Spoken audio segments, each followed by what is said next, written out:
Ma'am, this is a topic of a lot of concern for Mumbaikars because, traditionally, it's not just the local trains, but also the BEST buses, which have been the lifeline of Mumbai. There have been concerns about the reducing fleet. You've just talked about a plan being in place. If you can talk to us a bit more elaborately about how BEST is to be rejuvenated, really, because that is a concern not just for, the feeder routes, but also when we touch down on pedestrian infrastructure in some time.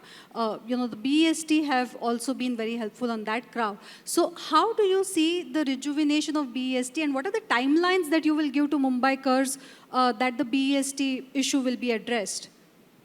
I think first we must understand what exactly is the underlying problem. Earlier, there were only two predominant modes of transport. That was the suburban rail system and the BEST buses complementing that system. Because entire economy of Mumbai, all the business footprint of Mumbai was along the suburban rail network. So people would reach to their respective station and then they take a bus and reach to their workplace.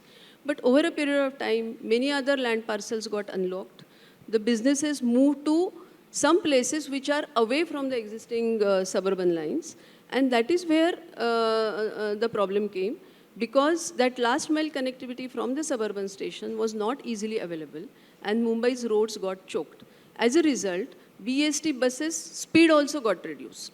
So earlier they used to carry equal number of passengers which we used to travel in the suburban rail network, but slowly that number started going down because BEST couldn't, they couldn't move. Their average speed was not even 7 to 8 kilometers per hour. So if that is the case, then people started shifting to other modes of transport, either by their own private vehicles, taxis, autos, or the aggregator services. And that's why Mumbai's roads got choked. Now, in the current scenario, and slowly as BEST was earlier, the bus outfit was getting cross-subsidized by their electricity operations, which stopped later on. With the Electricity Act, both operations became independent. So that the loss which they were dealing with, that actually put a lot of burden on them, and slowly the bus fleet got reduced.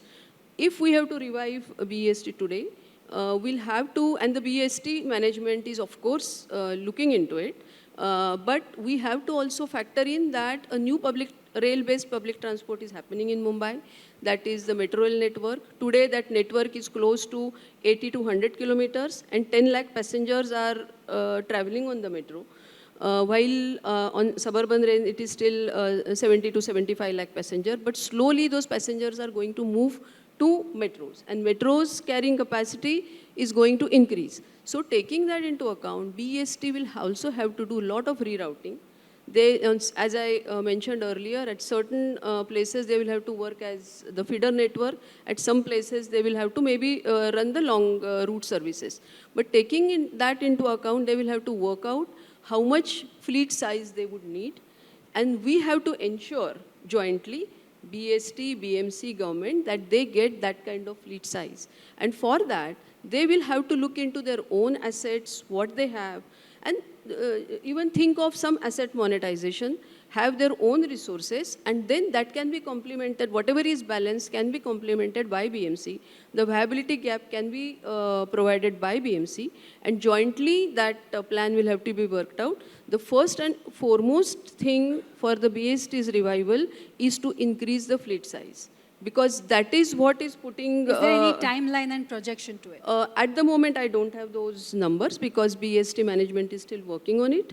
We will have a discussion on it and they will present it to BMC also, and jointly we will decide how to revive that, because bus system is always going to be an important part of the public transport infrastructure in a city.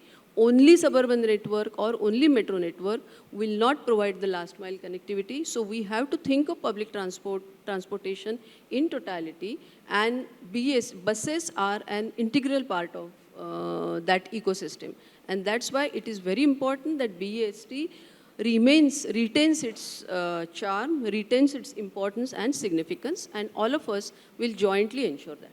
Ma'am, fleet size will increase. While increasing the fleet size, will you consider the smaller buses, which was an experiment which was done at many places, and we saw it as a successful experiment as well, which became the last mile connectivity. Smaller buses could navigate faster, and so obviously the frequency was better. So when this fleet size is going to be increased, will there be a focus on smaller electric buses as well? At the moment, I can't speak on behalf of BST management because they are still deliberating on it. But as a person who has worked in transport sector for past many years, I think we will need smaller buses, especially electric smaller buses, because the earlier experiment of smaller buses, diesel buses, has not been very successful. But maybe electric buses would work because the last mile connectivity routes, especially for metro stations, there looking at the width of the load network, we would probably need some section of the fleet to be of smaller electric buses. But I'm sure BST management, general manager BST, they are working on it. And once they are ready with their plans, then we will also discuss with them.